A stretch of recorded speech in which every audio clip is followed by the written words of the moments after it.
আৰু ইয়াৰ মোৰ লগত উপস্থিত সকলো অৰ্গেনাইজেশ্যনৰ লিডাৰবিলাকক মই আন্তৰিক অভিনন্দন আগবঢ়াইছোঁ যে মই আজি আমি যে সন্মানীয় আমাৰ মুখ্যমন্ত্ৰী ডাঙৰীয়া তেখেতে আমাৰ RNB চিভিল হস্পিটেলখনক লৈ পেলাই আমি আমাৰ কোকৰাঝাৰৰ নাগৰিকসকলে আপত্তি কৰাৰ কাৰণে আমি আন্দোলন কৰিছিলোঁ। সেই আন্দোলনৰ বিষয় লৈ পেলাই আমাক আলোচনা কৰিবৰ কাৰণে কি তাৰিখ আছিলে 9 তাৰিখৰ দিনাখন আমাক আহ্বান জনাইছিল।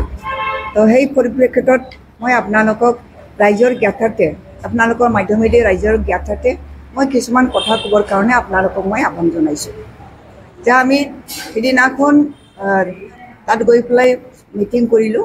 মিটিঙৰ সময়ত আমাৰ থলুৱা যিসকল দুখীয়া দৰিদ্ৰ শ্ৰেণীৰ মানুহবিলাকৰ কি অৱস্থা হ'ব, RNB চিভিল হস্পিটেলটো ইয়াৰ পৰা স্থানান্তৰিত কৰিলে ইয়াৰ SL গতিটো লৈ গ'লে আমাৰ মানুহৰ কি অৱস্থা হ'ব, এই কথা লৈ পেলাই মুখ্যমন্ত্ৰী ডাঙৰীয়াক মানে মই অৱগত কৰিছিলোঁ।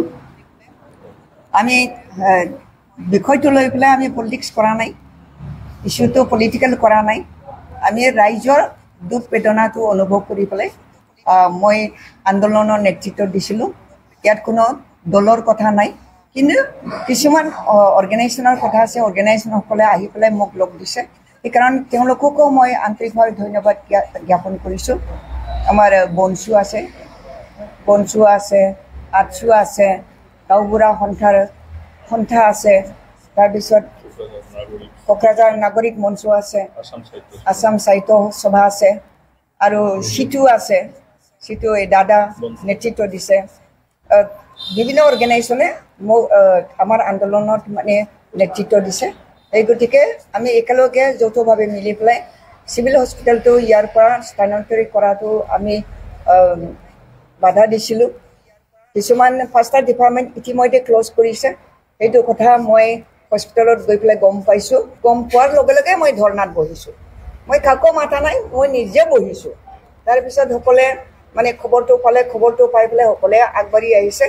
সঁচাকৈ মানে এই চিভিল হস্পিটেলটো যদি ইয়াৰ পৰা স্থানান্তৰ কৰা হয়, ইয়াৰ ক্ষমতাটো যদি হ্ৰাস কৰা হয়, তেতিয়াহ'লে আমাৰ সাধাৰণ নাগৰিকসকলৰ কাৰণে বহুত দুৰাৱস্থা হ'ব। এই কথাটো জানি পেলাই সকলোৱে আগবাঢ়ি আহিছে। আপত্তি কৰিছোঁ, বাধা দিছোঁ। সেইকাৰণে আমাৰ গাঁওবিলাকৰ ওচৰ চুবুৰীয়া গাঁওবিলাকৰ গাঁওবুঢ়াসকলে খুব ভাল পাইছে। সেইকাৰণে গাঁওবুঢ়া সন্থাৰ মানে লিডাৰে আমাৰ লগত একেলগে মিলি পেলাই আন্দোলন কৰি আহিছে। বনচুৱা আন্দোলন কৰিছে, আটচা আন্দোলন কৰিছে, আৰু আমচু তেওঁলোকে আহি পেলাই আমাক লগ দিছে। গতিকে তেওঁলোকলৈ মই মানে আন্তৰিক ধন্যবাদ জ্ঞাপন কৰিছোঁ যে আমাৰ নাগৰিকসকলৰ দুৰাৱস্থাটো দেখি পেলাই তেওঁলোকে যে সহানুভূতি আগবঢ়াইছে, তাৰ কাৰণে মই খুব ভাল পাইছোঁ। আমি তেওঁলোকক ধন্যবাদ জ্ঞাপন কৰিম। আৰু আপোনালোকে আমাৰ কথাবিলাক পাব্লিক লেভেলত মানে ফ্লেছ কৰি দিছে, অৱগত কৰি দিছে।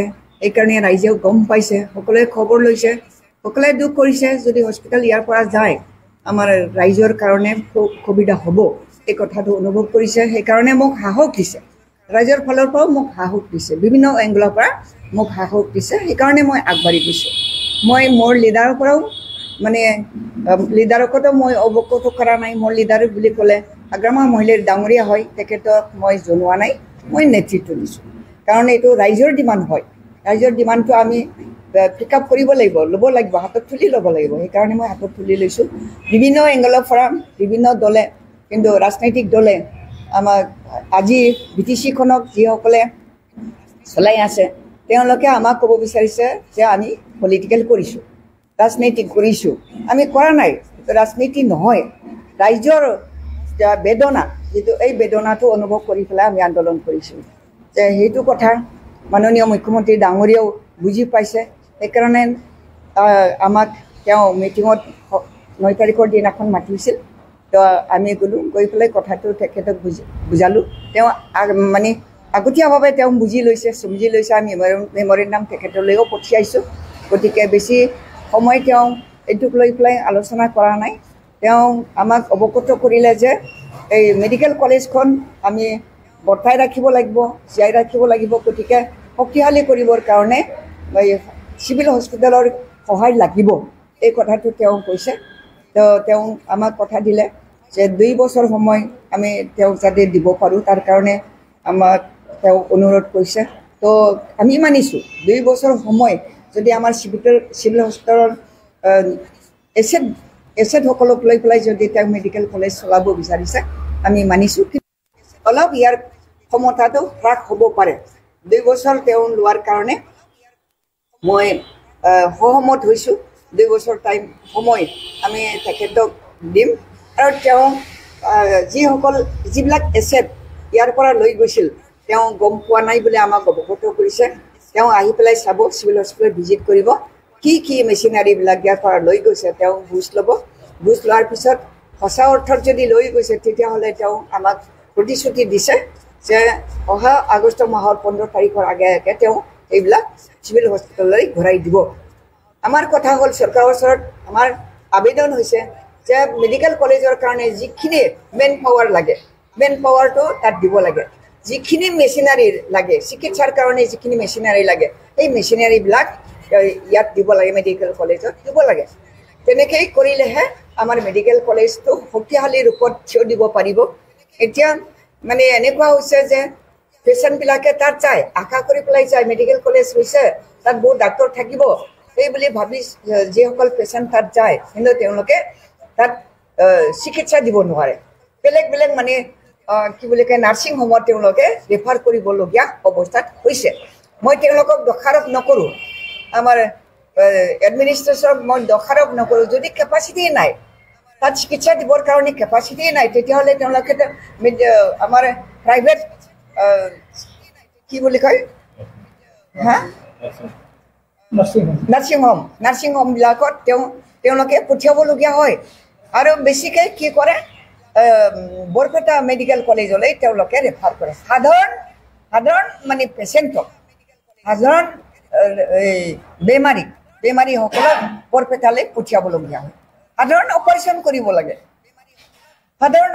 কৰিব লাগে তাকো নকৰাকৈ বৰপেটাত পঠিয়াই দিয়ে তেওঁ ইয়াৰ সাক্ষী তেওঁ ৰূপম ইয়াৰ সাক্ষী তেওঁ সহায় কৰি দিছে বৰপেটাত মানে ক'ত গ'লে সেই অপাৰেশ্যনটো হ'ব এনেকুৱা ধৰণৰ যদি এনেকুৱা ধৰণৰ হয় পেচেণ্ট কেনেকৈ পাব সেই মেডিকেল কলেজখনে কেনেকৈ পেচেণ্ট পাব তাত গ'লে দেখোন বৰপেটা ৰেফাৰ কৰে আমাৰ MRMত ৰেফাৰ কৰে ক'ৰবাত নাৰ্ছিং হোমত ৰেফাৰ কৰে তো পেচেণ্ট তাত কেনেকৈ চিকিৎসা পাম বুলি ৰাইজে আশা কৰি পেলাই তাত যায় কিন্তু তাততো ট্ৰিটমেণ্ট নাপায় খাব নোৱাৰা এগৰাকী পেচেণ্ট মোৰ নিজৰ ঘৰৰ মোৰ ভিনিদেউ বৰপেটালৈ পঠিয়াই দিছে তেতিয়াহ'লে আমি কি আশা কৰিব পাৰোঁ ইয়াৰ পৰা আমি কি ৰিজাল্ট পাইছে আছোঁ এতিয়া সেইকাৰণে চৰকাৰৰ ওচৰত আমাৰ আবেদন আমাৰ ৰাইজৰ ফালৰ পৰা আবেদন এই মেডিকেল কলেজখন শক্তিশালী ৰূপত থিয় কৰাই দিয়ক বাজেট এক্সট্ৰাভাৱে বাজেট বনাই পেলাই মেচিনাৰীবিলাক কিনি দিব লাগিব আজিলৈকে ICU নাই তাত ICU এতিয়ালৈকে নাই তাত কোনো ধৰণৰ মেচিন নাই তেতিয়াহ'লে কেনেকৈ হ'ব পাৰে আমাৰ ৰাইজ কেনেকৈ মান্তি হ'ব তেওঁ বেলেগত যদি পঠিয়াই দিয়ে ইয়াতে চিকিৎসা পাবৰ কাৰণে আশা কৰি পেলাই যায় তেওঁলোকে আশা কৰা অনুৰূপে কোনো ফল পোৱা নাই এনেকুৱা ধৰণৰ হৈছে সেইকাৰণে আমাৰ মাননীয় মুখ্যমন্ত্ৰী ডাঙৰীয়া তেখেতে বিষয়টো তেখেতৰ অৱগত হৈছে সেইকাৰণে তেওঁ দায়িত্ব লৈছে তেওঁ দায়িত্ব লোৱাৰ কাৰণে আমি সন্তুষ্ট হৈছোঁ আৰু 2 বছৰ সময় আমি তেখেতক সময় দিম কিন্তু ইয়াত যিটো আছে চিভিল হস্পিটেলৰ যিটো ক্ষমতা সেই ক্ষমতাটো একদম তললৈ হ্ৰাস কৰিব নালাগে মেডিকেল কলেজখন আমাৰ হাগ্ৰামা মলি ডাঙৰীয়াৰ নেতৃত্বত সৃষ্টি হোৱা এখন মেডিকেল কলেজ তাত হিউমেন ৰিচোৰ্চ ডেভেলপমেণ্ট কৰিব লাগে ষ্টুডেণ্টসকলক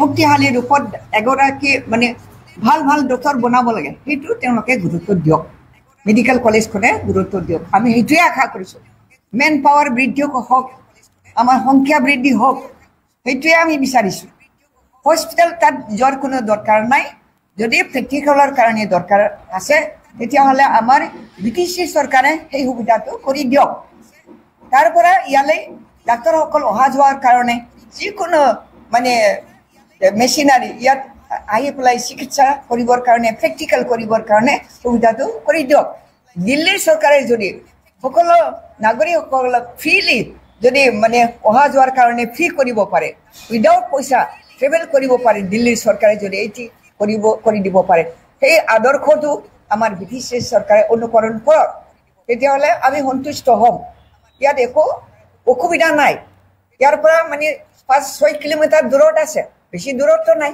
যেনেকৈ মেডিকেল কলেজটো পাহাৰৰ ওপৰত তাৰ কাৰণে বাছ আছে মেডিকেল হস্পিটেললৈ আনিবৰ কাৰণে বাছ আছে ঠিক তেনেকুৱা ধৰণৰ আমাৰ এই চিভিল হস্পিটেলখনৰ থাকক আৰু মেডিকেল কলেজখনো এটা স্বাৱলম্বী এখন মেডিকেল কলেজ ৰূপে থিয় হওক সকলক আমাৰ